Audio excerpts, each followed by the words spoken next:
স্থগিত হয়ে গেছে ঢাকার আকাশপথে বিমান ওঠানামা। দুপুর 2:30টার পর থেকেই হযরত শাহজালাল আন্তর্জাতিক বিমানবন্দরের চারপাশে ছড়িয়ে পড়ে আতঙ্ক। ঠিক সেই সময়ই একে একে সরে গিয়ে ফ্লাইটগুলোকে যেতে হয় সিলেট, কক্সবাজার ও চট্টগ্রামে। এদিকে শনিবার সন্ধ্যা পর্যন্ত বিমানবন্দরের কার্গো ভিলেজ এলাকায় আগুন রাজধানীর কয়েক কিলোমিটার দূর থেকেও ধোঁয়ার কুণ্ডলী আকারে দেখা গেছে। অগ্নিকাণ্ডের অংশে মজুদ ছিল বিদেশ থেকে আমদানি করা নানা ধরনের পণ্য ও মালামাল। খবর পেয়ে দ্রুত ঘটনাস্থলে পৌঁছে যায় ফায়ার সার্ভিসের একের পর এক ইউনিট। সবশেষে জানা যায় আগুন নিয়ন্ত্রণে কাজ করছে ফায়ার সার্ভিসের 36টি ইউনিট। আগুনের তাপ এমন ছিল যে আশেপাশের অংশ বিপদসীমায় চলে যায়।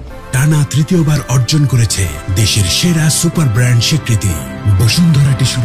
ফায়ার সার্ভিসের সঙ্গে যুক্ত হন বিমানবন্দর ফায়ার ইউনিট ও বিমান বাহিনীর সদস্যরা। এদের মধ্যে কয়েকজন ফায়ার ফাইটার দগ্ধ ও আহত হয়েছেন বলে খবর পাওয়া গেছে। পরিস্থিতি বিবেচনায় বিমান উঠানামা সাময়িকভাবে বন্ধ ঘোষণা করা হয়। আকাশে থাকা কয়েকটি ফ্লাইটকে ঘুরিয়ে দেওয়া হয়।